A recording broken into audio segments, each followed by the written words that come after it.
Hey, what up, y'all? Mr. Cruz here, the littest teacher you never had. Set this up here.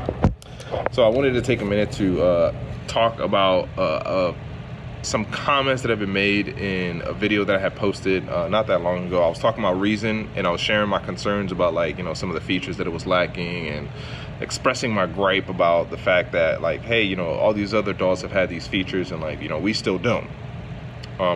But some of the conversations I've been having with people, and I'll say it's happened at least like 2 or 3 times, that people are saying, like, oh, you should jump from Reason because Reason is trash, and it doesn't have, you know, X, Y, and Z features and blah, blah, blah. But especially for somebody coming up who's, you know, you're just getting started, you're probably like making beats in GarageBand, and you're like, you know, man, I'm ready for something more advanced. I'm ready to be able to have more flexibility in making stuff.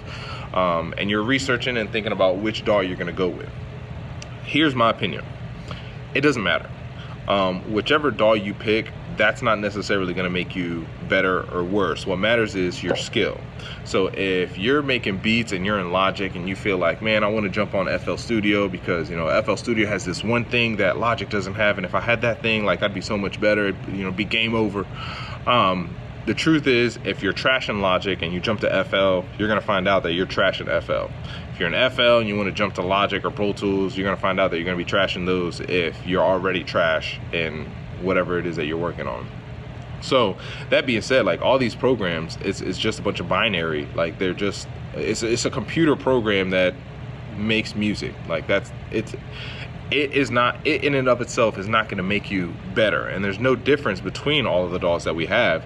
It's just a matter of how good are you, and how well do you know the features enough to be able to you know, manage your time and manage your projects very well.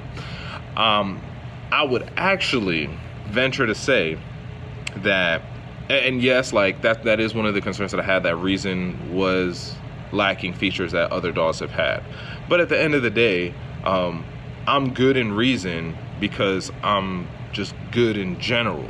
And I say that, but, like, you know, you might say I'm trash, but whatever. If I were to jump on FL, my beats would be the same. If I were to jump on Logic, my beats would be the same, because the point is that I'm taking my skill with me, and my skill is what really, really matters. The tool doesn't matter, it's the skill that matters.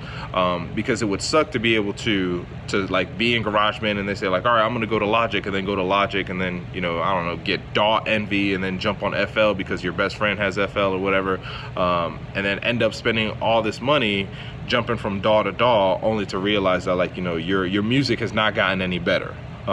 And that you essentially wasted a lot of time, because what time you would have had perfecting your workflow in one DAW, you've now missed out on, because, you know, you decided to jump on another DAW and do something else and try to learn that one.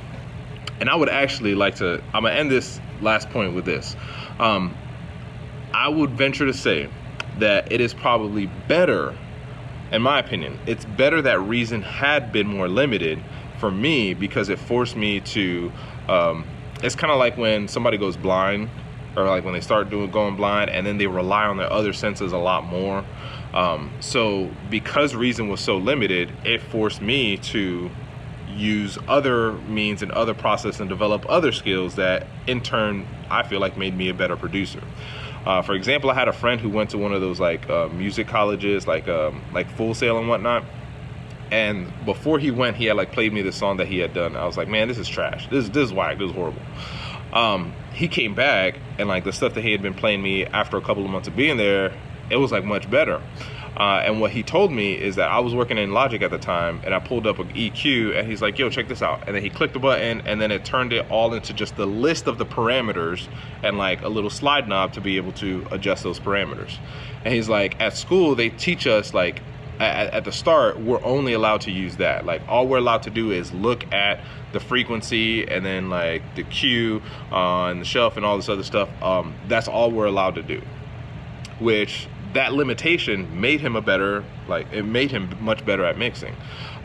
When I first started out, I was making beats on a keyboard that only allowed me to use 16 tracks. Like, that was the limit.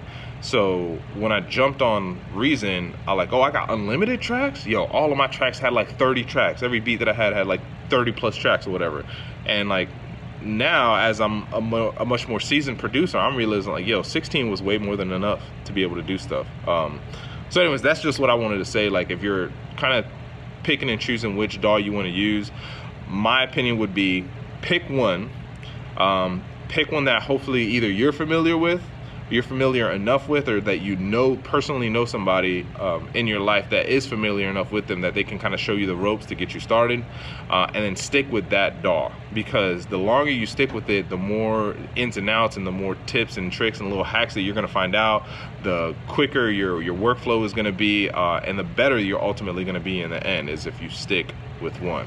All right, but that's just my opinion. It's your boy Mr. Cruz, out.